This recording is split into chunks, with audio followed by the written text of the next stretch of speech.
morning, everyone. Thank you for joining us, and welcome to episode 142 of Blowback, Exposing Imperial Decline. I have my regular co-host, Carlo Parcelli from Washington, D.C. Greg Rosen is our special guest. He's streaming live from Chicago, Illinois. Today, we were going to discuss China, and we entitled our episode, Why China is the Future. And there's about 1 billion reasons why China is the future. But there's a real lack of appreciation of just what China has been able to accomplish. And there's so much ignorance in the West about China, deliberate ignorance. I mean, the ruling class is interested in, keeping people ignorant, and especially about the tremendous success that socialism has had, that the Communist Party of China has had. And so I wanted to discuss that a little bit.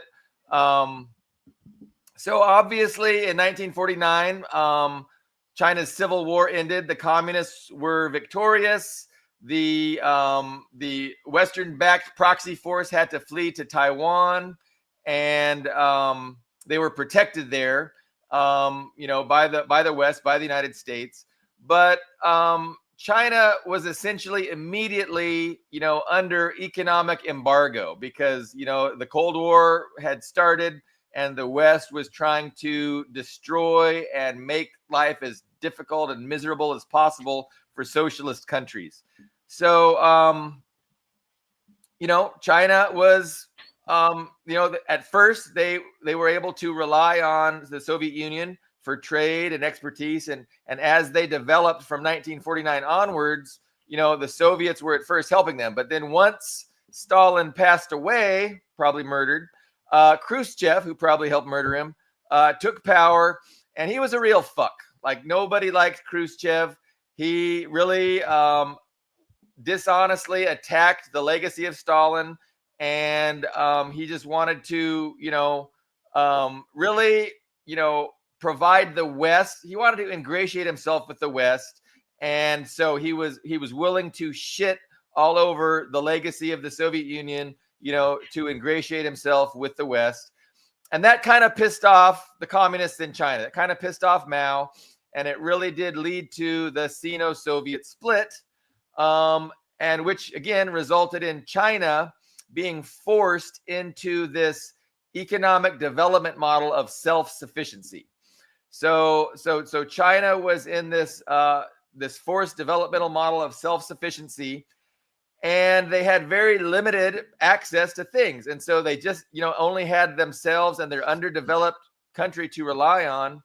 But, with these little resources, they did a whole lot. We can talk about how the West, well, let's say this. Let's briefly touch on the main Western criticism about the Mao era, which they talk about the Great Leap Forward. Of course, they talk about this greatest famine in the history of the known universe that killed 100 zillion people in China, and let's talk about what really happened. So, when the West indoctrinates people to believe that socialism and communism is commensurate with starvation, right? Like they put famine and poverty as just a natural result of socialism and communism, and that's the idiocy that they shove into people's heads. But what really happened in China, if you go to Wikipedia, you search list of famines in China, you will see that before 2049, before 1949, they had the 2,000 years prior to that, they averaged one famine a year. So they averaged one famine a year for the 2,000 years prior to 1949, and then there was a famine in 1959-60, and that was the very last famine ever in China. Which means that within just 10 years, the Chinese Communist Party forever eradicated what had been an annual famine for the past fucking 2,000 years. So again, the idea that communists cause famine instead of end them is just preposterous. It just has no relevance to actual historic reality. But again, that's just what you get in the West. You're just indoctrinated with ignorant, false bullshit that has no relation to objective reality. So there was the worst weather in 50 years. You had typhoons, you had drought, you had all kinds of bad weather events, which resulted in consecutive poor harvests. Right in the middle of your industrial efforts. And so an industrial effort means people move to the cities and they work in factories. You're industrializing, which puts an even heavier constraint on agricultural production.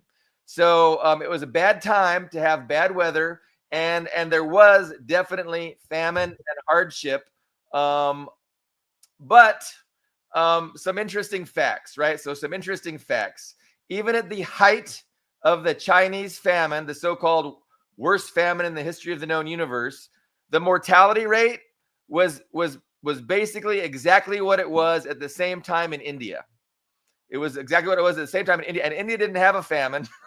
India is just a poor fucking country, and the mortality rate under this worst famine ever was no different than what it was in India. And it really was basically no different than what it was 10 years prior. So they come up with these famine numbers, through dishonest statistical manipulation, and they take, the mortality rate had decreased. 1949, Mao took over. By 1959, the mortality rate had gone way down. And then, of course, it went up again with this drought and the famine. And so what they do is they take a real low mortality rate for 1958, and then they look at 1959, 1960, and 1961, and they say, okay, the difference in that mortality rate from from 10% to 15% or whatever is, and then they calculate that by the millions and millions of people living in China, and they come up with these astronomical numbers. But it's just not fair. It's not rational. And again, the fact that at the height of the famine, the mortality rate was basically the same as it was 10 years ago when Mao first took over, and it was the same as it was currently in the country of India. That puts it in better perspective, and it helps people to recognize that this idea that it was the worst famine in the history of the known universe is just preposterously foolish and idiotic. And again, it's just misinformation. It's an indoctrination. It's trying to poison people's minds against China, the Communist Party, and socialism. I mean, and that's the whole point of it. So interestingly, again, that was the very last famine ever. So within barely 10 years, the Chinese Communist Party had forever eradicated famine from the face of China. Now, this whole time, after the Sino-Soviet split and you had the Western trade embargo, Mao and the Chinese Communist Party wanted to trade with the West. They wanted to do business with the West. Mao understood that China would benefit from being able to access Western markets, to access Western investment. And he lobbied every year in Geneva, I think it was Geneva, Switzerland, for like 2.5 decades. He lobbied. It was called what was that? There was 32 ambassadorial level meetings between China and the United States, and at each meeting, China would bring up, "Hey, can we end the embargo? It'll benefit you. It'll benefit us. Can we end the embargo?" And it wasn't until Nixon and Kissinger took power in the West, in the United States, that they thought to themselves, "You know what? We can't end the embargo. There's the Sino-Soviet split. We think the Soviets are our biggest enemy. We can ally with China. We can exploit China's workforce, and it'll benefit us." So again, it turns out that currently the Western ruling class is lamenting that decision, right? Because they did undo the embargo. They did start investing in China, and this is in 1971 under Mao. The whole opening up process started under Mao, and it was only thanks to Mao and his constant lobbying that it was even possible, right? Possible to access Western technology, Western markets, Western investment. but they were able to do that and to convince the West that, hey, yeah, it'll benefit us and we can do it and we don't have to worry about, they didn't think. They were naive. They never thought in a million years that China would so quickly turn into this amazing force, this amazing economic power. They had no idea. And again, and this just demonstrates the superiority of planning of a communist party identifying and navigating material conditions in order to improve the lives of their people. It's just astonishing and amazing what China has accomplished.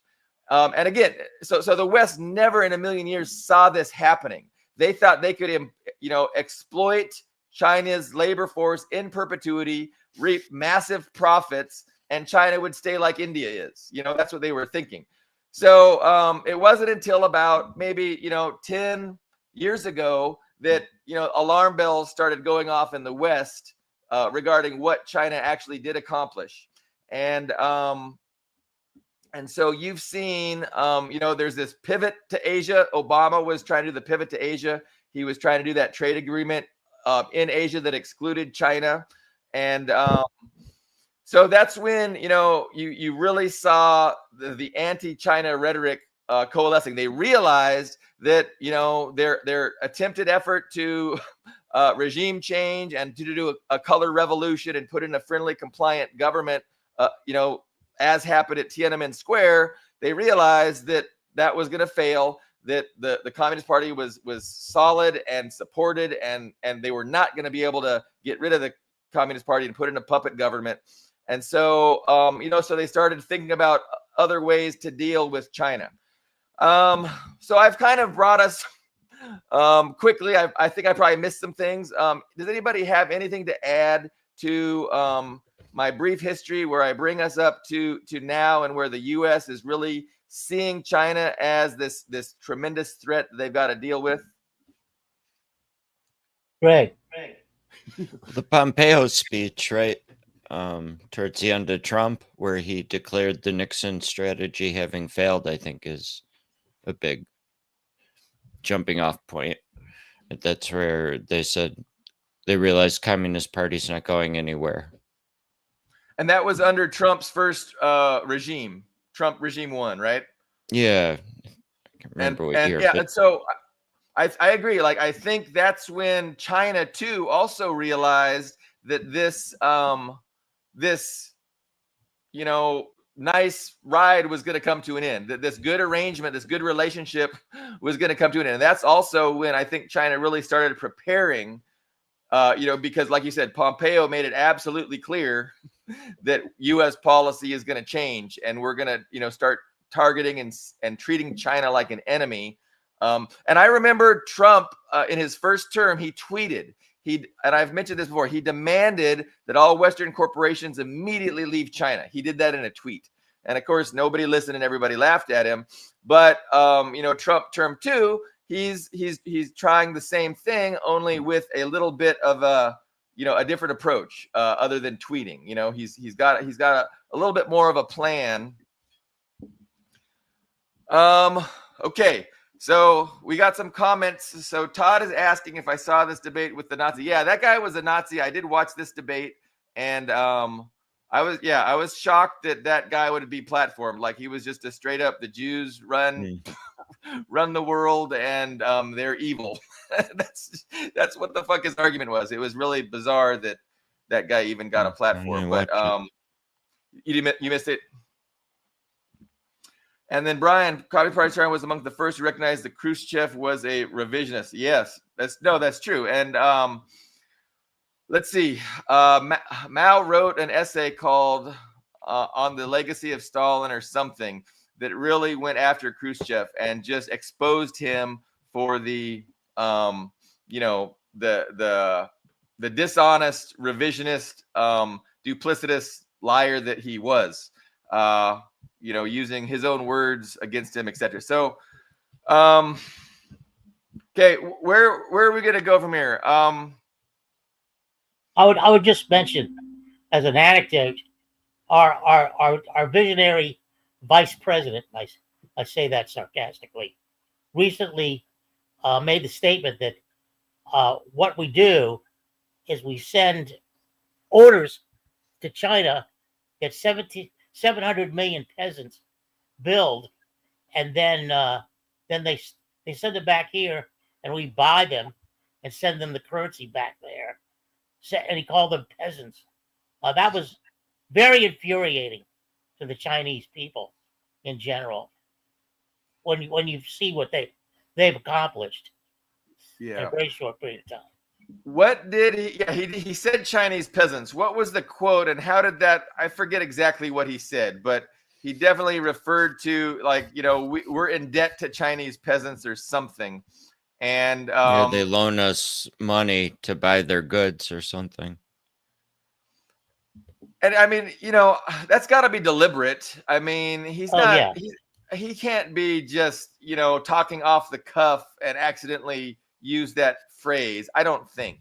That's got to be a deliberate effort just to I don't know, kind of denigrate them, and so it kind of it helps to denigrate them in the eyes of his own citizenry, but it also lets them know that we're enemies. We're not friends anymore.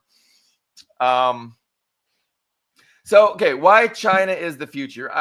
And again, I think people have a real lack of appreciation for just what China has been able to accomplish.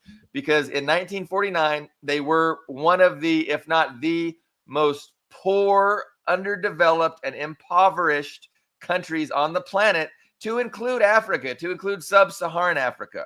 I mean, it was a real poor place. It was war-torn. They had just endured the century of humiliation. You had rampant drug addiction with opium. You had rampant prostitution. You had rampant, I mentioned drug addiction, illiteracy. People couldn't read. There was no education system. Life expectancy was between 35 and 40 years old, depending on the source you use. Like, it was a fucking mess. And so if you can appreciate what the communists had to what their task was, what they took over, what they became responsible for building, it is absolutely astonishingly amazing. And words fail when you understand where they were at and what they have accomplished. I would recommend reading Godfrey Roberts. Like, for years he just did article after article, just talking about China's rise in every field, in science, in military, technology, research development, and education and healthcare. And I would read Godfrey Roberts, and he gave me an appreciation for what China has actually accomplished, and it kind of it gave me the certainty that that China is the future. Like, we're just on a trajectory that is unstoppable, and they've put in motion productive forces that the West, it's preposterous that the West thinks they can contain China. It's simply not going to happen now. And also, I would remind everybody, like I did last show, that President Putin has scoffed at the idea that the West can contain China. And he said it might have been possible 15 years ago, had the U.S. really tried hard 15 years ago and really cut China off and implemented their embargo and done everything that they might still try and do now. It could have been successful, but it's way too late. And so that's an appeal to authority. I'm appealing to the authority of Putin, but he's pretty smart. He did his dissertation on Putin, that is. He did his college dissertation on how to stabilize the Russian economy. So he's no slouch when it comes to economics and understanding what's going on. But so as far as what China has accomplished, you look at any kind of metric. I mean, the 800 million people lifted out of poverty, the wages. Let's talk about wages. So worker wages every 10 years for the past 40 years have tripled, fucking tripled in China. Every 10 years, they've tripled again, they've tripled again for 40 years. So again, like that's just amazing. And again, in the West, wages have basically stagnated during that same time frame. We in a lot of places we can't even buy as much. Like if you compare working hours to how much it costs to buy a house, you were better off in the 70s than you are now. Working hours compared to buying a car, you were better off in the 70s than you are now. So yeah, I mean, we can talk about energy production and renewable energy production. China is the world's leader. They're the number one producer of renewable energy and the number one user of renewable energy. And that's definitely the future, right? That's one of the technologies of the future that they have they're the world leaders in by a long margin. What else? Help me out. First thorium nuclear plant just started. Yeah, no, I've heard Molten buzz salt about reactor. that. I haven't researched it, but yeah, this is it's a demonstration of China's ability to invest in research and development and to put resources into experimentation. And yeah, so that's a great that's a great topic of discussion, because if we talk about experimentation, that's really what China has excelled at. They have done so many pilot programs in so many different cities and regions and counties to see what works. And in the West, you have these ideological morons like libertarians who believe that science is settled. We know what works. You downsize the government, you reduce taxes, you unleash the free market, you get the government out of the market, and you just watch the magic happen. Like that's they have this one size fits all approach to political economy, whereas that's preposterous. Every economy is different, and depending on what outcomes you want, you do different things. And so there's no settled science, right? Like political economy is not a settled science. And so China, with their housing, market, they have done pilot programs to see what works. They've done pilot programs with the special economic zones, and they've done good at it. And then other countries try and copy China, and they don't do good. They fail. So there's just no one size fits all. But the Chinese government has really done a lot of experimentation to find out, what works, and they're sincerely interested in doing those things that benefit, the majority, the working class majority. And they've been, again, very, very successful. Go ahead, Carlo. And we'd be remiss not to mention the Silk Road Initiative. And it's China's international policy, which is not militaristic in nature. It's developmental in nature. And so they've become the world's greatest manufacturer, right? In the 50s, the United States was the world's biggest manufacturer. And today, by a very large margin, China is the world's greatest manufacturer. And so, through their policy of win-win trade and development and peace through mutual prosperity, they're interested in exporting their developmental know-how to the underdeveloped world. And so that's really what the Belt and Road Initiative is. And they have the know-how, they have the capacity to go into these countries and build what they need, build the infrastructure, the hospitals, the schools, the bridges, the roads, the airports, the seaports, to spur development and to help facilitate in the rest of the world to do, exactly what China was able to accomplish. They have this know-how, and it's win-win because, again, it's not about a handout. It's not about China being, altruistic and just sacrificing themselves to help others. It's win-win. And so, China is able to export and these other countries are able to develop. And that is an opportunity that these other countries have not had, because the West has not offered them that same thing. The West has only offered them, exploitation, and we want to keep them underdeveloped so we can continue to exploit them in perpetuity. Whereas China's like, hey, why don't we just, develop the entire world? But the United States likes the status quo. They want the underdeveloped world to remain mired in their underdevelopment and their poverty. Whereas China has this vision of the future where it's, everybody can do what China did. Everybody can accomplish what China has accomplished, and China can facilitate that. So that's a much better vision than the Western view of, hey, everything is perfect right now, and we want to keep everything the same because guess what? Life could not be better for our wealthy elites. And that's who, our government represents, is the wealthy elites. And so they're going to, kill and die to maintain this, the level of power, influence, and what's that word when you have privilege? They're just extremely privileged, and they're going to fight to maintain that privilege. So you mentioned thorium, and I touched on it, but I don't know a lot about it. I've seen the headlines. I've heard a little bit of talk about it, but yeah, could it be that really represents a revolution in energy production? It seems like that's the suggestion. I just don't know enough about it to comment on it thoughtfully. Did you want to say, Carlo, or? No, go ahead. Go ahead, Greg. I mean, I'm not an expert on it, but I think it's much cleaner.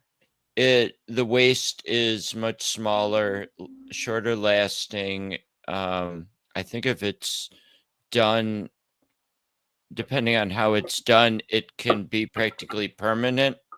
Like you can, I forgot how it breeds more. It breeds more fuel as it works. So it has a lot of value and efficiency. And it's not using uranium. Uranium, right? Okay. Well, the main fuel, I think uranium's involved, but the main fuel is thorium, which there's more of than there is uranium. And it, I think, cannot be used to produce nuclear weapons material too. And it runs hotter, which allows for it to do things like desalination and I think also produce synthetic fuels potentially. So, and if you search videos, there's videos showing how it's going to transform the world if it is truly deployed. The U.S. developed it in the 50s, trying to come up with a nuclear bomber that would stay in the air forever or indefinitely. So after we developed subs to do that, we stopped developing it and switched to uranium because it made plutonium for bombs.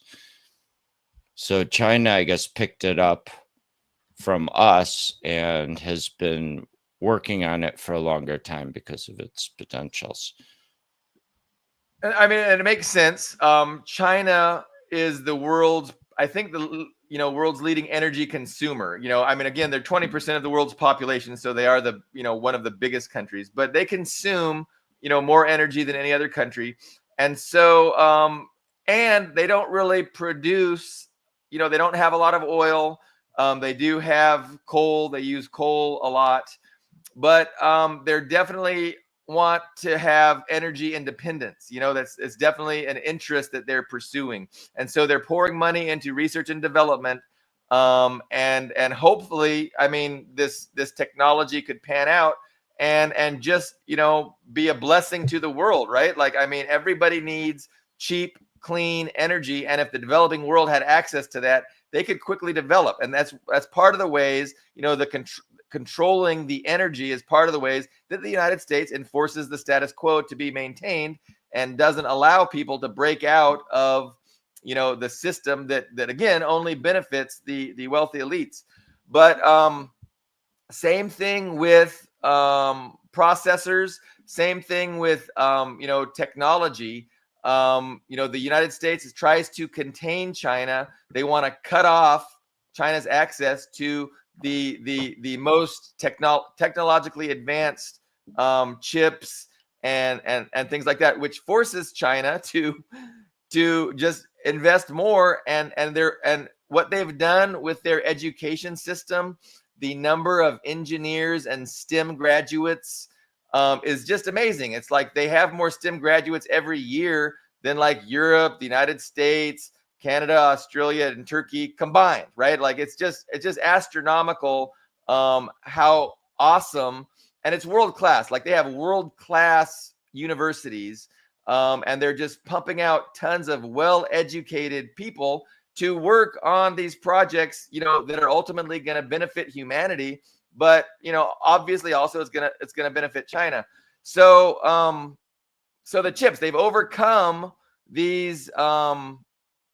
Again, the West is trying its best to contain, right, to limit China's success, to limit their technological advancement, and it's not working because I've been reading recently this past week or two about how they've had these breakthroughs in chip technology, domestically produced chip technology that are rivaling, the high-end Western chips. And it's just a matter of time before they leapfrog and just start passing like they have in every other metric.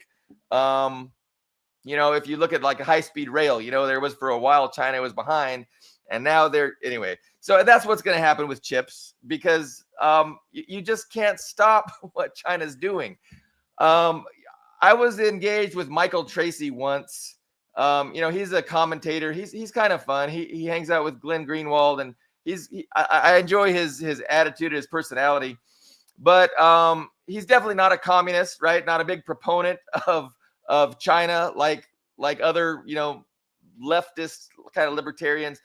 But I got into like a little bit of an argument with him, and I was making the point that even if there is the worst case scenario and there's a nuclear war between China and Russia, not China and Russia, China and the United States, and assuming that, the species survives, who's better situated to build back better and faster? Like, even if the United States destroys itself and China in a nuclear exchange, China is better situated to build back better and quicker because they just did it. Practically 1949. All you'd be doing them is bombing them back to where they were in 1949, and they could just do what they did since then, only quicker. Anyway, I'm not sure if you guys look a little bit puzzled by that, but I'm just like, there's no way that even if the West suicides itself to destroy China, China will still be the future. Is the point? Well, I'd like to say that a good example of that is the recent flap around AI, where the Western companies demanded they have $500 billion and they can develop this AI, whereas this Chinese company, in a matter of days, came up with an alternative at a fraction of the cost. I think BRICS has a lot to do. BRICS was a very clever maneuver because the more Western hostility and exploitation of poor countries came about, that gave other countries an alternative to relying on the largesse of the IMF and the World Bank, which where most of the lending came from. And now they have alternatives, and it's starting to spring up around the world, most nascently. And what I'm most interested in following is in Africa and Burkina Faso, and they're about to. I think there's been 16 or 18 assassination attempts against Ibrahim Traoré, the leader of Burkina Faso. But they're about to declare a Traoré Day. I hope they don't go overboard with this. But there certainly are hopeful signs as more and more countries like Iran, like Namibia, like Ghana expressed interest in joining BRICS, or have joined BRICS, like Iran, for example. But I think that's another very important development, because it exploits the violence that the West relies on to rip off the rest of the world's material wealth. So anyway, Yeah, China very quickly surpassed the United States as, the African continent's biggest trade partner. So if you look at a map of 2020, most of the countries were trading the most with the United States, which was still very, very little. And now it's like, almost every country, China is almost every country on the continent of Africa's, number one trade partner. And that's what that's what China is about. Again, so there's no place that could use development more than Africa. And that's what China offers. And you mentioned the IMF and the World Bank. And yeah, those companies are Western institutions designed to keep these, the underdeveloped world underdeveloped.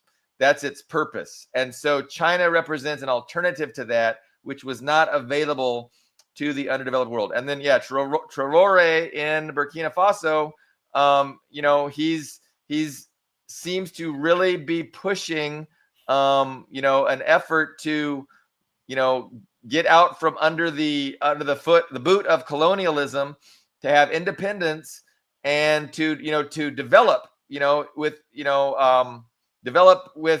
without relying on the colonial powers. And so they're very upset. They're very angry. They don't like being kicked out, and they're gonna try to, murder him like they did with the guy from a lot of people, and Nkrumah, I think.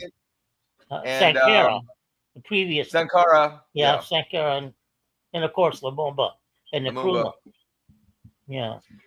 So I just read this morning, actually, and who knows if it's true. It's what people want to hear. But somebody was saying on Facebook that a special detachment of Russian special forces was sent to protect Traoré. And obviously everybody wants to hear that. And so sometimes, people will just post what they know everyone wants to hear, even if it's not true. I hope it's true. But yeah, I mean, we wish him all the best. And we want the entire continent of Africa to stand up and to throw off the exploitation and the shackles of Western imperialism. But it's a process. It's a long process, and it's way easier said than done. And exactly how, the West is going to resist that, and what kind of evil things are they going to do to maintain the status quo? I mean, we can't underestimate. And they're willing to to buy death squads. They're willing to engage in genocide. They don't care. Like they'll wreck the place. And so it's real tough to when you're trying to build something and somebody else only has to wreck it. It's a much easier job for the wreckers. Like they have a much easier time. Building is hard. It takes work. It takes time. It takes investment and planning. Wrecking shit is easier. And the United States and the West, they're expert fucking wreckers. Yeah. Yeah. Obviously.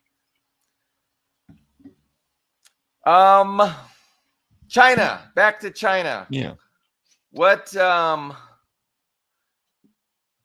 So it's interesting with the tariff war. I think what's happening with the tariffs is that at first people were confused. They were perplexed. Like, why is Trump doing this to his friends? And I think, and I've mentioned this before, but I think a broad perspective that is probably appropriate is that he's putting people on notice that you have to make a choice. You're either going to be on our side against China, or you're going to be our enemy. And so he's going to be inviting country after country, and he's going to be demanding that you don't only subordinate your own national interest to the interest of the United States and give us, advantages in our trade arrangements, but you also have to stop doing business with China. So I think that's going to be his demand. And so he's engaged in an effort, a global effort to, use the carrot and sticks against every country on the planet. Let them know that you have to join us in our anti-China crusade. I think that's what's going on. And again, there's several questions. I mean, could that be successful? Our country is gonna go along with that. And it's interesting, like, because on the one hand, you can argue, no, countries aren't going to do that.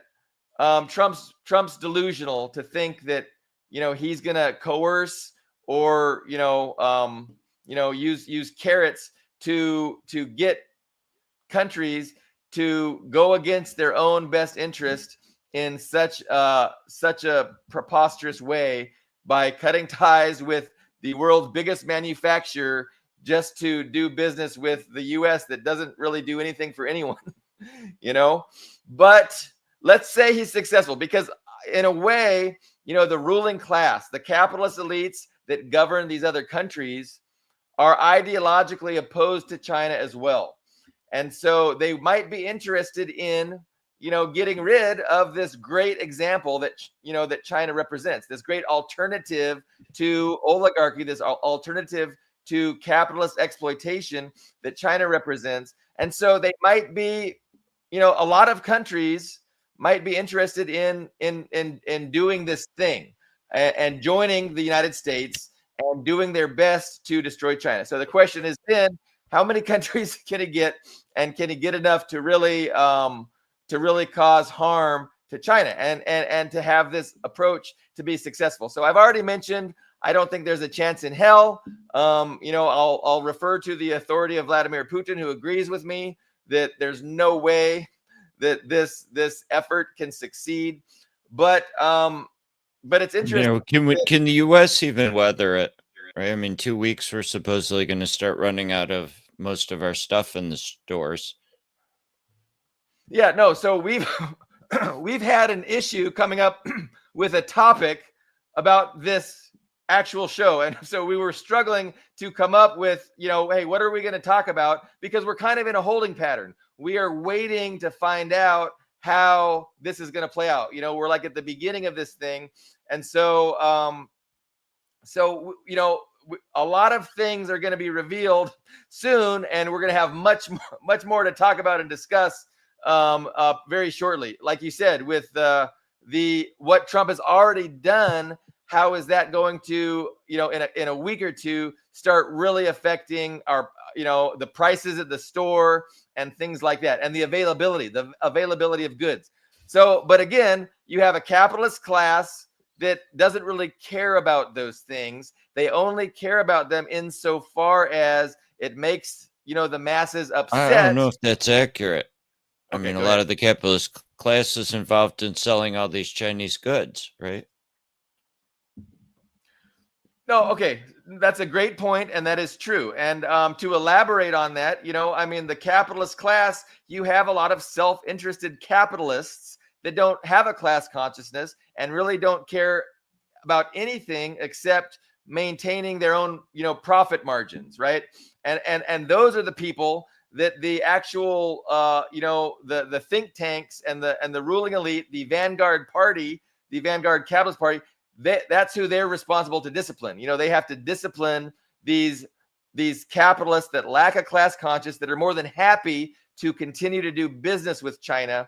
So, and that's why I think what they really need to have happen is like a declaration of war or some big event to really force these otherwise self-interested capitalists who lack a class consciousness and who want to continue to do business in China because it's profitable. You have to have a big reason, to force them to stop doing that. And so, I mean, you could see a conflict with Taiwan, a conflict in the South China Sea escalating, and, a declaration of, hey, we have to embargo China. We're going to pass legislation. Everybody must get out. So, yeah, some capitalists are more than happy to continue doing business, and they're not happy about the tariffs. They're not happy about this plan to destroy China, because China's, a big market for them, a big way of generating their own personal profit. Yeah. So, but they don't have power, right? Because the capitalist class has a structure. They have a vanguard party, and they're looking, and they are, they have a class conscience, and they're looking and they're seeing, hey, if we don't do something about this threat to our way of life, it's not going to, in the long run, it's not going to be good for us. We're going to lose our global influence. We're going to lose our ability to do all these things that we have been able to do for decades and decades since the end of World War II. And so, but again, so it's those people having to discipline the other people that just are self-centered and only care about their own profits. And that's a struggle that they're engaged in right now. Remember, because Trump at one point did tweet, "Everybody get out," and then nobody really listened. But that was a good point, Greg. Yeah, I mean, I just wanted to add that many of those companies have directly approached Trump and said this will basically clean off our retail shelves in a matter of weeks, and I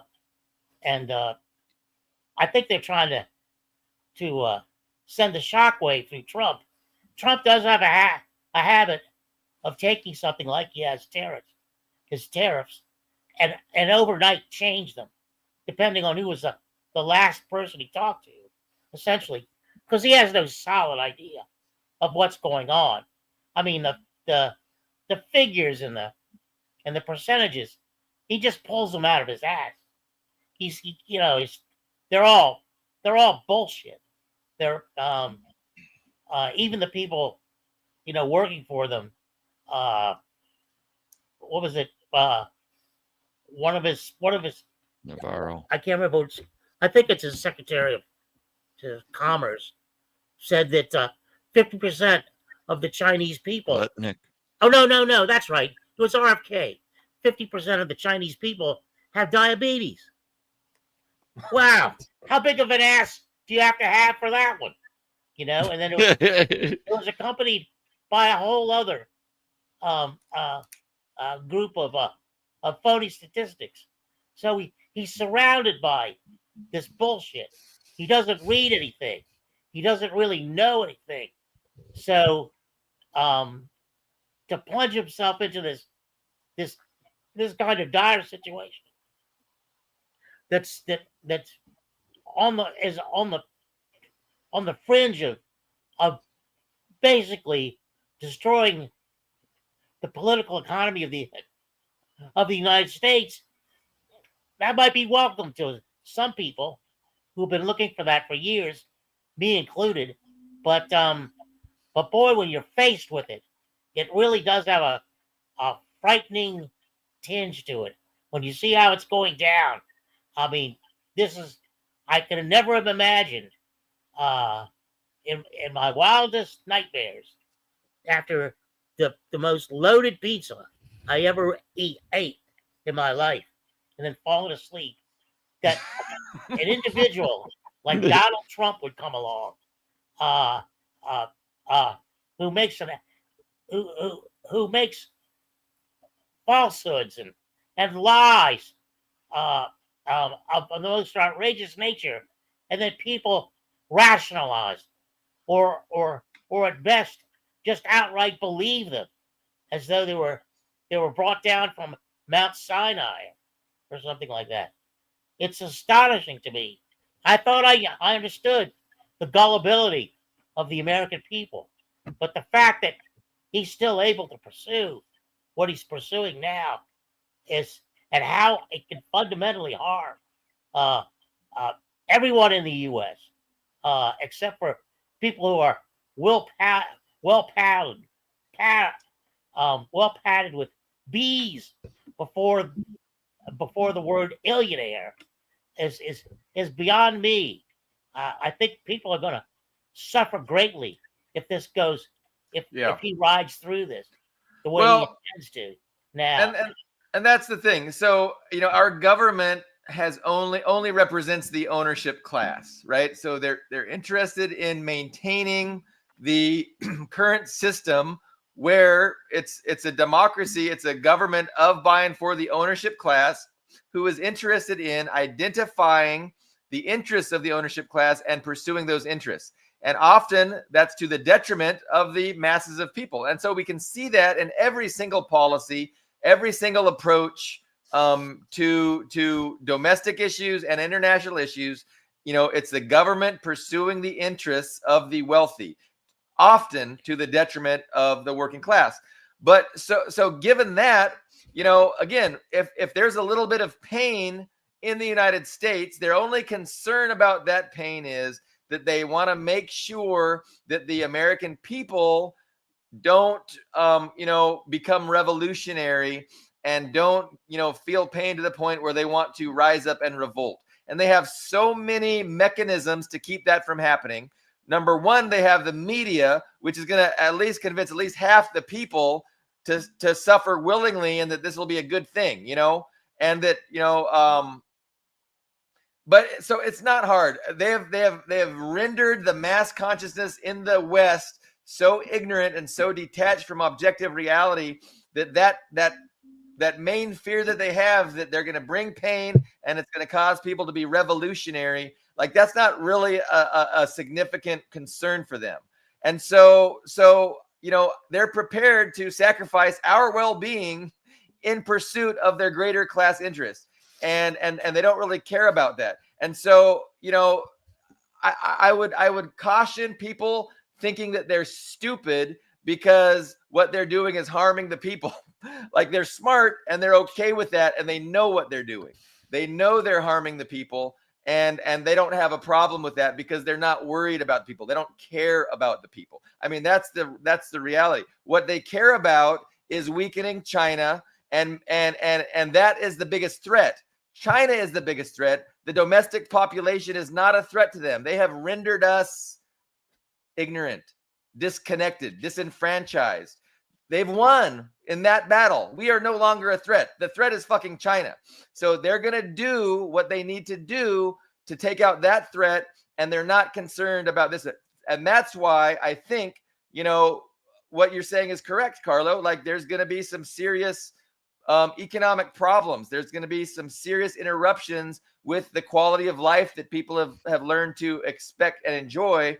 But that's not going to be a result of ineptness. It's going to be a necessary thing to get China, because there's no way you can weaken China without hurting the global population. Go ahead. Or the global But there economy. is, as our commenter saying, there isn't a coherent plan here.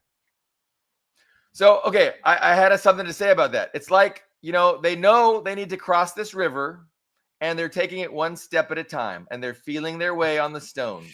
Who's the brains, though? I mean, I've listened to these people, Peter Navarro, Lutnick, that guy who says, the trade guy who says the world should be writing us checks for all the public goods we provide with our imperialism. I mean, there's no coherent strategy here. Well, no, I don't expect these people to come on TV and be honest about their intentions, about what they're going to do and how it's going to work. I don't expect them to be honest. So I wouldn't expect that. But you think they know? You think they have a coherent strategy? No, it's like, no, I think a way of perceiving it is they understand that there's this river they have to cross. They're not sure how they're going to do it, but they're going to start working on it, and they're going to take it one step at a time. And that's what they're engaged in. Didn't Mao say, that's how you cross the river? You feel the stones. Yeah, but we got Gorbachev here, not Mao. I mean, he doesn't know what he's doing. Like Gorbachev didn't understand the system he was trying to fix. Well, again, I think we're at a very interesting time. We're at the very beginning of this happening. And I'll bet you if we reconvene in 3 years, like, we're going to see a lot of movement across this river. We're going to look back and see how far we've crossed this river. Right now, we're just at the shore, and they're feeling their way. But I don't know. I think they're clear about what they need to do. they're not exactly sure about how to do it or how it will be accomplished.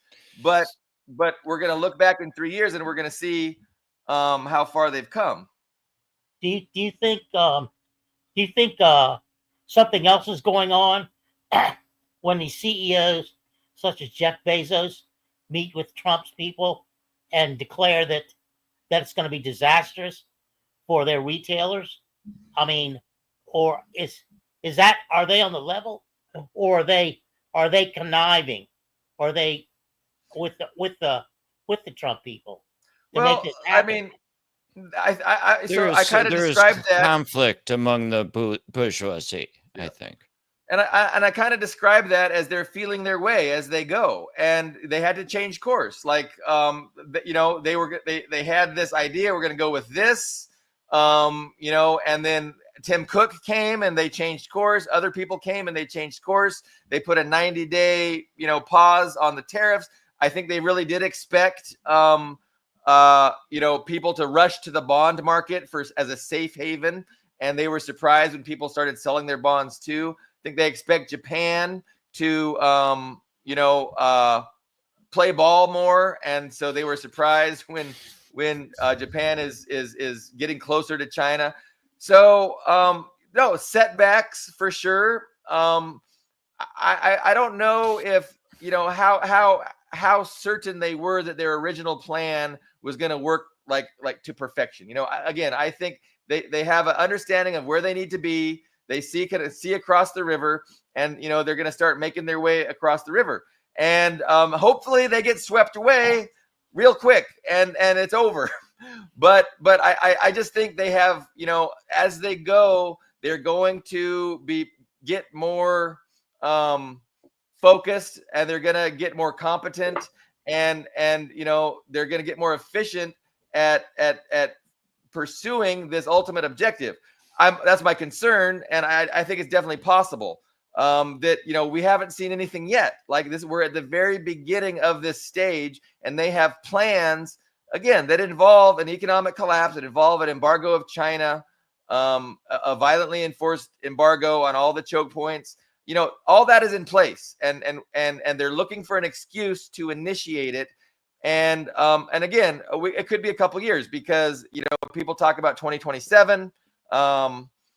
As far as when the missiles start flying.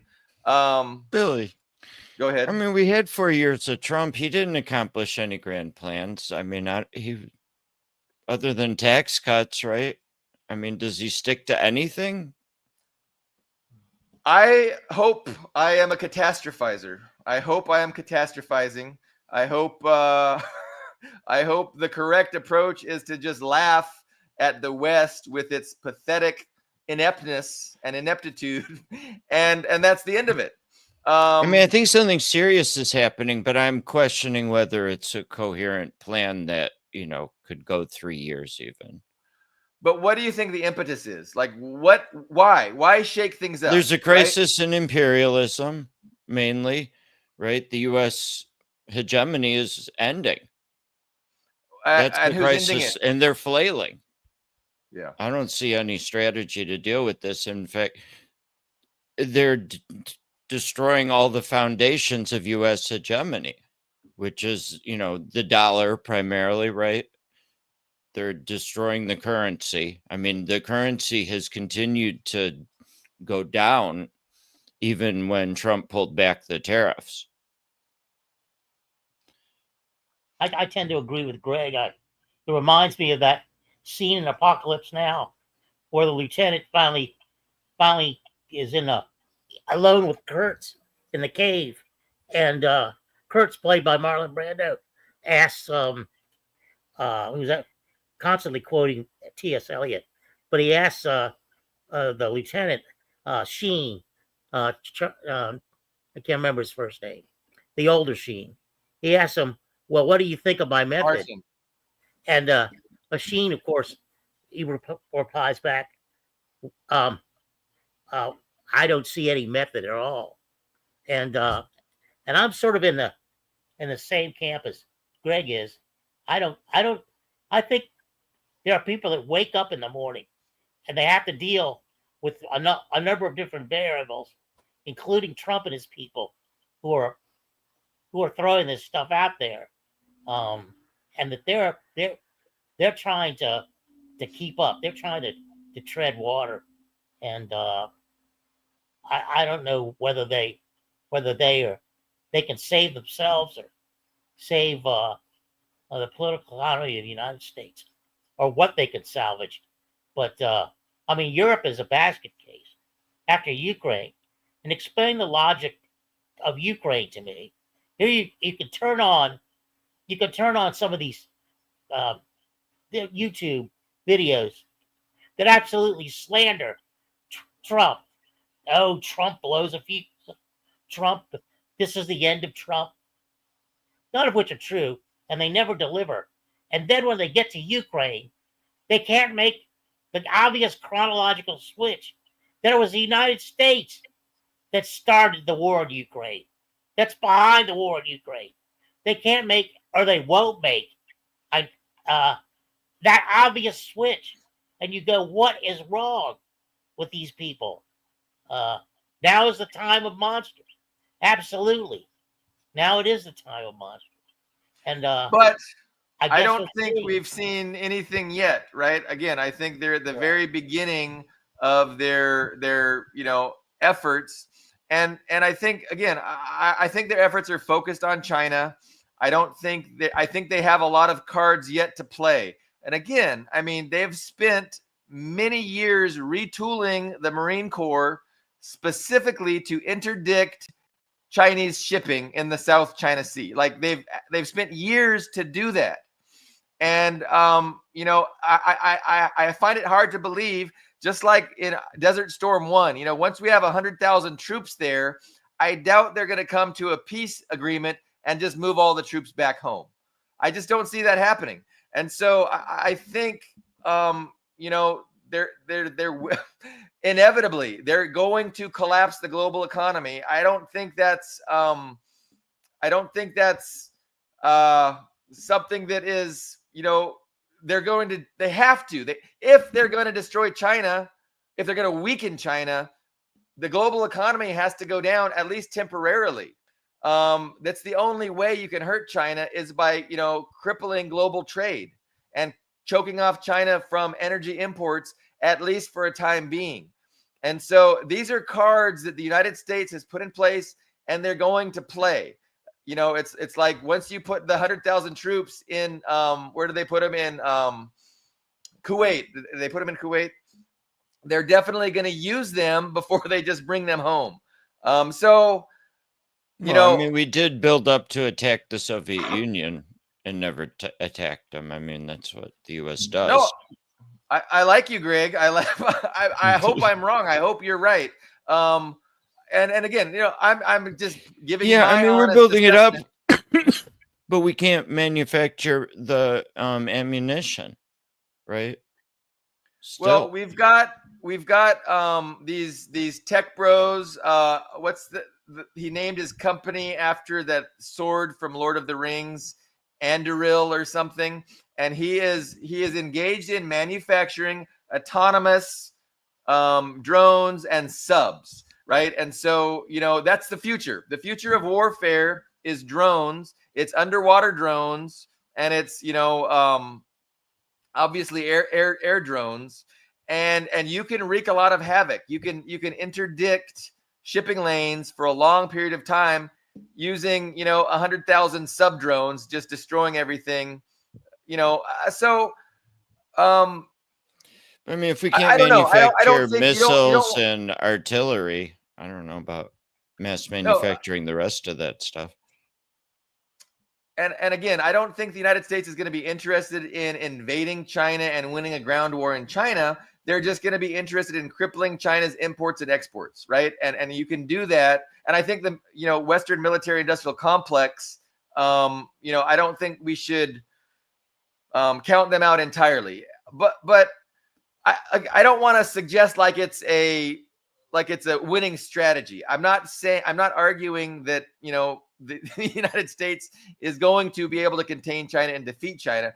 I'm just thinking they're going to They're going to try, and we can see what they're interested in trying because we can see what they've invested in.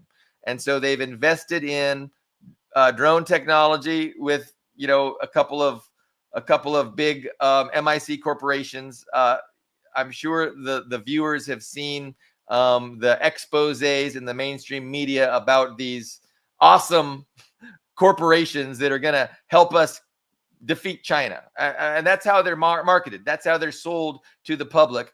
These awesome, you know, it's capitalism. It's capitalism showing how superior it is to the commies. But yeah, I hope, Greg, that I am catastrophizing and that there will not be what's going to happen. I mean, is the U.S. just going to realize that there's nothing they can do and accept their place among the nations and work on changing their approach to peace and mutual prosperity? Because that's what needs to happen. But I don't think it's going to happen until after they try these other options. I mean, my theory is we should be looking to Lenin's, definition of revolutionary crisis for where the ruling class cannot figure out what to do. And that's the first step in it. That's, I think, what's happening is they're fighting. They don't have a good strategy. They're bouncing between, even within Trump's administration. You know, I mean, there was during that week where the big tariffs were rolled out, a lot of people were saying this is a negotiation. Others were saying this is our new policy. And I don't think they knew. No, I agree. And I just liken that to, you know, they're clear about what they need to do. They're just not clear about how to get there, but they're going to keep trying and they're not going to stop. You know, what's going to make them stop? What's going to make them change course? They see they need to cross this river. What's going to make them decide they don't need to cross that river? They're going to keep trying and they're going to keep feeling their way. Well, I think like with the treasury bonds, you know, it's too late stage to do most of this. Okay. Hey, we will reconvene in 3 years. We will meet again in 3 years and we'll see how things have progressed.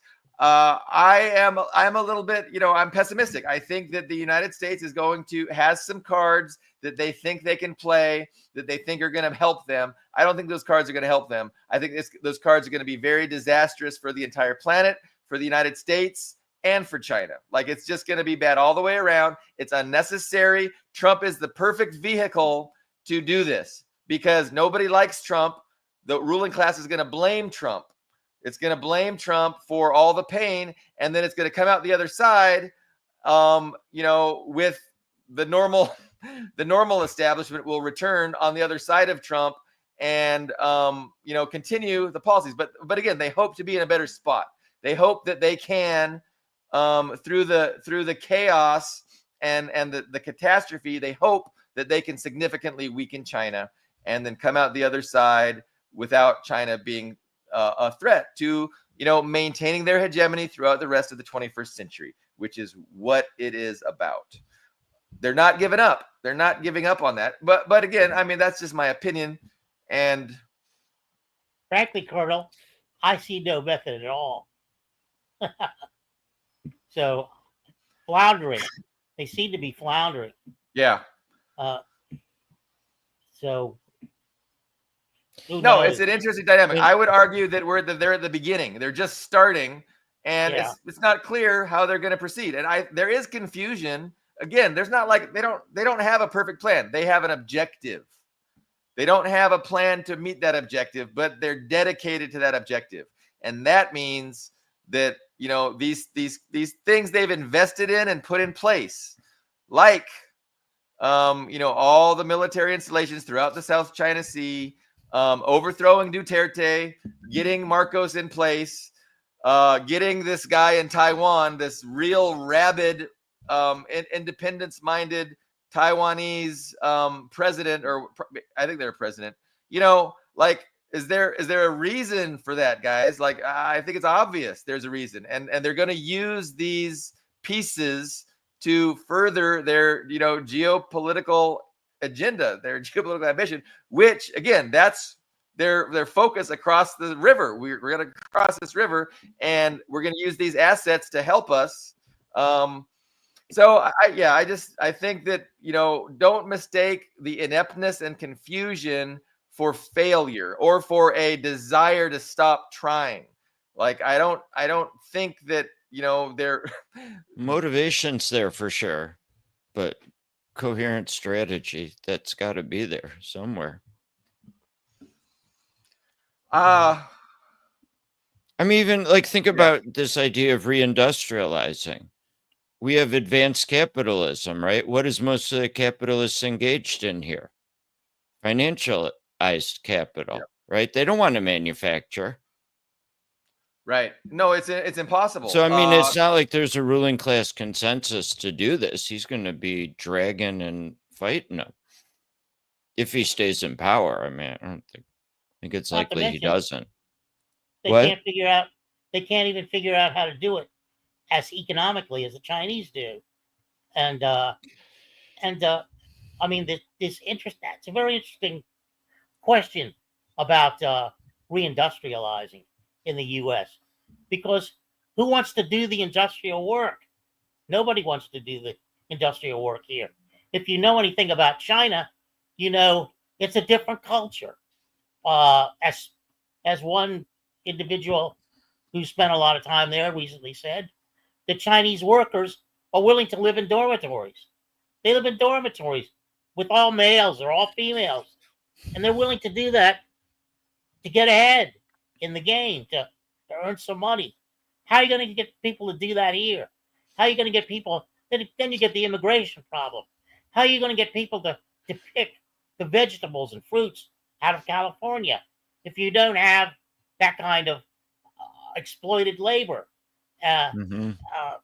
Or, even the complaint is, and it's probably largely false, because these farmers can essentially, the larger ones, become conglomerates and get vastly wealthy.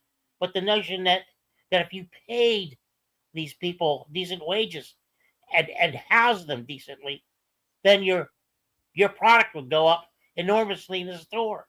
Well, it is anyway. So what's your argument now? So I think there's a lot of political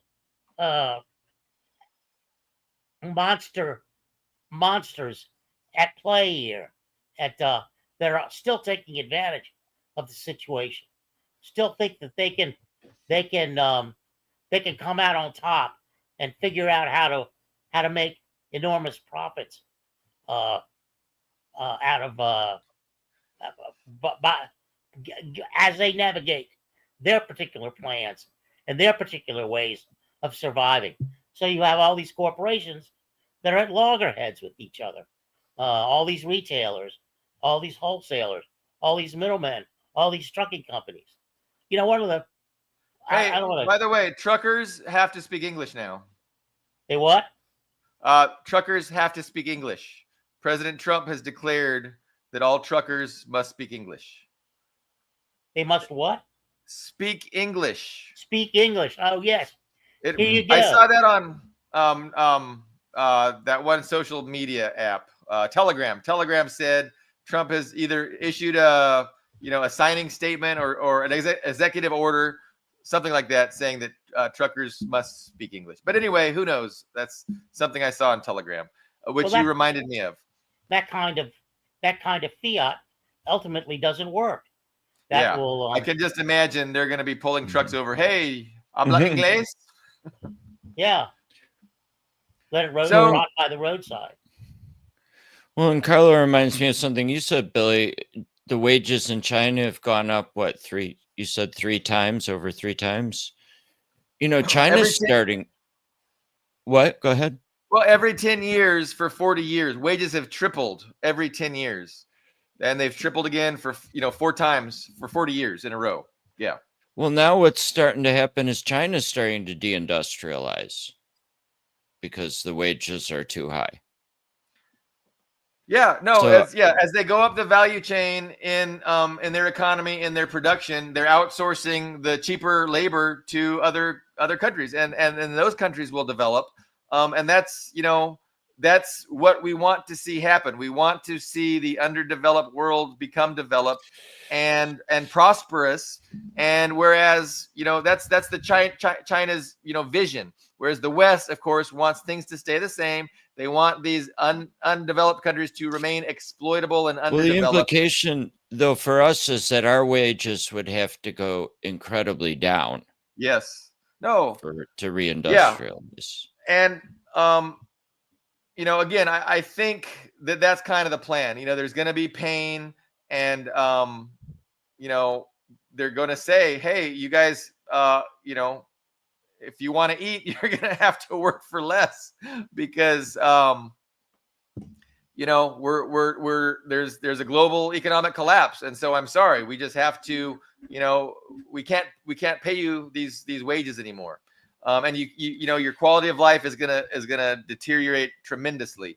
Now, but Greg, I mean, let me try and come to summarize your point, and I like it. I hope it's true. So, but essentially, you're saying this grand plan by the West to contain China has imploded before it even started, and it's done. Like they got nothing left. And now they're just gonna have to continue dealing with their own spiraling and deterioration of power and wealth, and they're gonna do that in a way that doesn't involve lashing out and trying to sink the economy even worse, trying to destroy China. You don't see that aspect happening? Well, it's happening. I don't think it's working. Okay. I mean, we're waging full-on economic war. I mean, we have basically an embargo on them, other than the right. And again, we haven't seen the fallout from that. We're expecting it to hit our supermarkets, our stores, our shelves, our prices pretty soon. We're going to have the first real fallout as stockpiles run out, and we're not getting more things that we need. Walmart will be empty, stuff like that. So no, I mean, and the majority of Americans are precarious, living paycheck to paycheck with very little cushion and ability to absorb either wage cuts or big price shocks. People are taking out loans to buy food now. Yeah. I saw a statistic on I know.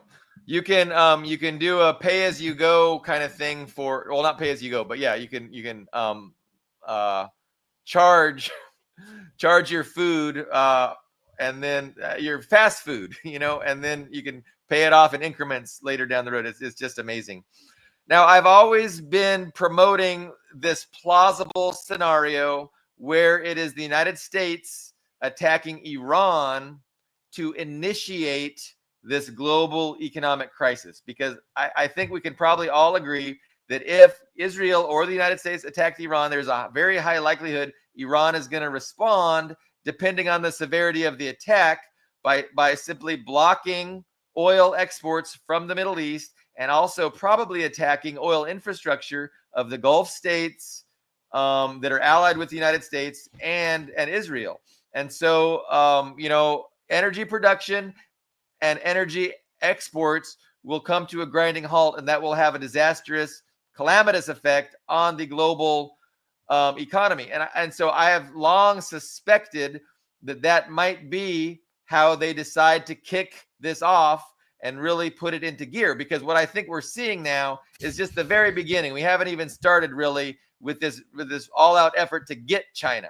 But again, to get China, you got to destroy the global economy temporarily, and a good way to do that would be to attack Iran. And so, are you analysis, Greg? Are you thinking that it is as unlikely that we're going to attack Iran as it is unlikely that we're actually going to implement this violently imposed trade embargo against China? Yeah, I don't think either. I like that answer. So yeah, I mean, like Trump, I said, what? Trump doesn't have the balls. He is not going to plunge the planet. He is not going to step up and plunge the planet into that kind of global catastrophe. He won't. Yeah, I mean, he's probably personality-wise too narcissistic, cowardly, Plus, I don't think the financial markets will allow for it from what we saw from the initial tariff So the rollout. capitalist class doesn't want that. They're more concerned with profit than in the long-term class conscious theory that China must be Yeah, I would defeated. say bondholders who are, having an enormous amount of power over the U.S. because of the size of our debt have no class consciousness. Greg, I like your analysis, and you could be right, and I could be a big catastrophizer. It's quite possible. What about? Shoot, I had a question. I forgot the question, but if you say something, I might remember. Well, there's the question of whether or not Iran is attackable. I mean, what they have on the weaponry they have, and the allies they have. No, I remember my question, and it involved. Thank you, Carlo. Go. Let me not cut you off. Go ahead. Finish your thought. No, that's it. I just wanted to say. I was going to ask Greg. I was going to ask Greg where we stand. I know we've had 2 meetings with Iran, and Trump is talking a good talk. He says he's optimistic about getting a deal. So, do you think that's where we're at? It seems like that's your position, right? Yeah, it looks like we're heading to an updated or modified JCPOA again. Do you know when they reconvene for more meetings, and how long we might have to wait before an actual agreement? I don't. Me neither. But I know they're rushing. Trump seems to be really rushing. Yeah, no, he's under tremendous pressure from the Israeli lobby to bomb Iran, and then Israel keeps talking about, hey, we're going to bomb. If there's an agreement that we don't like, we're going to veto it with bombing. But I like it. So your position is Israel is subordinate to the United States. If Trump tells them not to do it, they won't do it. And Trump is interested in a deal, and he's going to get a deal, which, like you said, is going to be very similar to the worst deal in the history of the known universe, according to Trump, which is the JCPOA +1. So no, I mean, Israel may do something. I'm not, they may have done something. There's a lot of hints that that port explosion could have been that looked like it could have been Israeli sabotage. Russia just signed an agreement with Iran too, a security agreement. So yeah, and they have which I think also you're right makes it much less likely. Yeah. They've sent a bunch of resources, these huge, big firefighting planes, to help deal with that catastrophe of the port explosion. And yeah, it does have, the logical implication is that was Israel, just like the port in Beirut. That was probably a year or 2 ago. That was probably Israel. Yeah, they're wreckers. They're just interested in their own tribalist. Efforts to create greater Israel, and they don't care. They'll engage in genocide, and they have been. And there's no holds barred. There's no moral restraints whatsoever as they do whatever they can to opportunistically further their agenda of the greater Israel project. I've really enjoyed this. Oh, sorry. I mean, Iran, particularly since Raisi died or was killed by Israel, been extremely cautious and, very non-provocative. Yeah, I mean, that's... they're not playing into any war plan very well. Well, the death of Raisi is very suspicious. They claim it was just a crash. Iran says it was just a crash. But again, quite likely could have been an assassination. The new guy is definitely a reformer, pro-Western, who would love to just have a deal, and that would be good. Like if the West can offer Iran a deal they can accept. The talk has been that the only thing they're willing to offer Iran is the deal they could never accept, because it would be including, getting rid of their ballistic missile program, totally getting rid of their enrichment capability and stopping their support for Hamas and Hezbollah and the Houthis in Yemen. And all three of those things are a no-go. Iran is never going to agree to that. Right. But the threat is that if they don't, they're going to get nuked. I mean, that's the threat. And so but your analysis is that it's an empty threat, that Trump is going to drop those demands. He will offer Iran. That's what we're hearing. Right, Yeah. from No, the it is. It is negotiations, what we're they hearing. have dropped those. Yes, no, absolutely.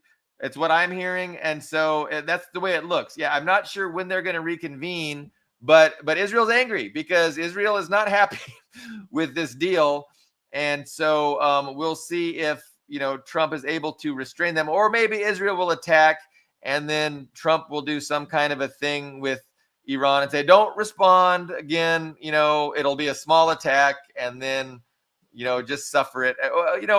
That's played out before. I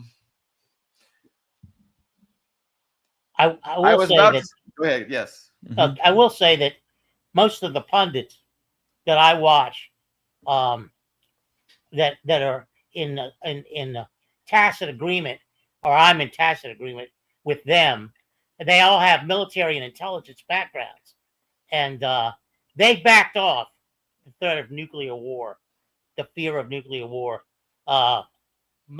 Mostly Ritter, he's backed off the most, but others too have dropped that notion that nuclear war is available. And you look around, if you're in my condition and you spend a lot of time looking at things on the net, look at the Chinese achievements, look at the achievements, the structural achievements they've made in these other countries, all over the globe. Why would you want to blow up and destroy that kind of beauty? I mean, for any reason. It's beyond my psyche. If you have a people and an economic system that can build such beautiful bridges, can bring people out of poverty, can electrify tremendous swaths of land, or turn a desert into a garden, why wouldn't you want to do that? Why would you want to participate in that? We already have 3 possible apocalypses that we have to deal with: global climate change, nuclear war, and AI. Well, I started studying AI 50 years ago when I came across the attempt by groups of scientists in California to build a lifelike human robot. And then you had earlier pieces like John von Neumann's self-reproducing automata. And you could see initially that this was a kind of heinous, very limited approach to human existence that grew out of the Enlightenment, primarily the French Enlightenment, if you will. You have, Man on the Sea by La Mettrie, and all these other documents where they're attempting to make not so much mankind, not so much robots to operate like mankind, but mankind to operate like robots. So when I see a lot of these people in these high positions, like what's his face, Musk, what a turd, what a human turd. That guy is operating so much like a robot that it's like you have to beware of that, of almost a new kind of species, a species made out of metallic feces, and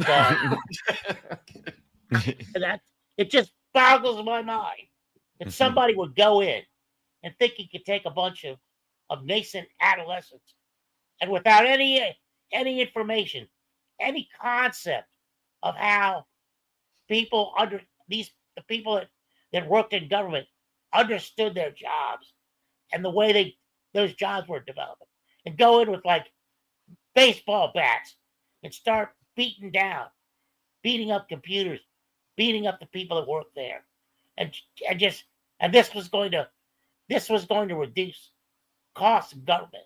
It's going to increase the cost of government. First of all, there's an enormous amount of people aren't going to pay taxes anymore. There's a tremendous amount of court costs. And it reminds me of one figure I saw. This doesn't pertain to that. This pertains to Hamas. To move the Palestinians, all 2.2 million of them, out of Gaza now would cost $330 billion. Now, think about it. You know it's going to cost a lot more than that. But who would even think in those terms? Who would even think of turning the Eastern Mediterranean into a Riviera fueled by offshore offshore gas and oil? Who would even come with that idea? What kind of a beast would come up with that idea when you've seen such marvelous examples of, go back to the Burkinabe again, to the Burkina Faso. I mean, they've got a new hospital there. It's gorgeous. They have new schools. This guy, Traore's only been in power for a little less than 3 years. Already, there's schools, a tomato processing plant, electrification, new roads, and you can understand why he's doing it, because he feels like he doesn't have that long to live. So he has to put out as good an example as he possibly can in the short time he has. So when the viewer call them monsters, those people like Musk, monsters. He wasn't lying. They are monsters. And so we have to treat them like that. We can never forget that. Thank you, Carlo. I'm glad I'm not the only one getting things off my chest. We're all sharing our honest opinions, and I really appreciate it. It's been a fun program. You guys have anything else to hit on before we wrap up? We're an hour and a half in.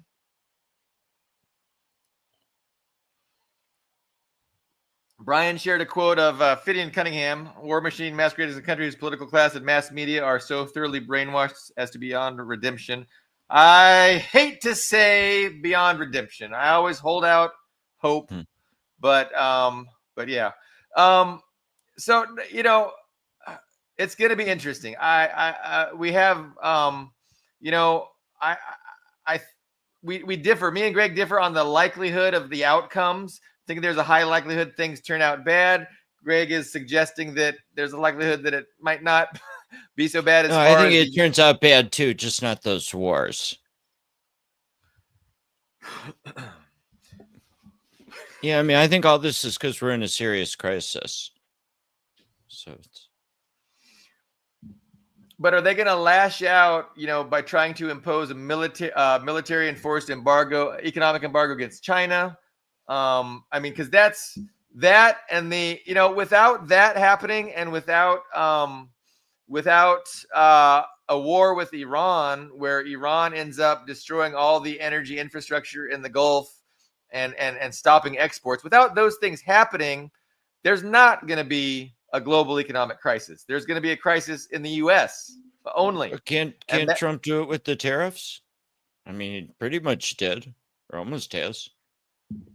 Well, I think the purpose of the tariffs is to align the planet against China and with the United States. And when that fails, I think he might take this unilateral act of imposing a embargo with the pretext of Taiwan independence, or defending the Philippines, escalating militarily in the South China Sea on the side of the Philippines, and using either one of those or both as the pretext to, hey, we have to stop commerce. We have to embargo China. They can't have nobody can trade with China, and we're going to stop everybody from trading using the military. That's what I think is going to happen after the tariff fiasco doesn't serve their functions. But we're rehashing our disagreement. Yeah. And no, it's I appreciate the discussion, and time is going to tell, and that's the great thing. And I really hope I'm wrong, and I really appreciate hearing alternative opinions and discussing it. And I think it's super important. I think we need way more of this in society. Way more people ought to be interested, talking about it, informing themselves, using their critical thinking skills to figure out, what's going on and why. There's really not enough of that. And that's all by design. People, they want to render us ignorant and detached from reality, and we need to do our best to resist that. Anything else? That's it, right? We're going to go. Okay. Thank you so much. A lot of viewers, a lot of comments. We're going to be back on Friday. Max Perry will join us Friday.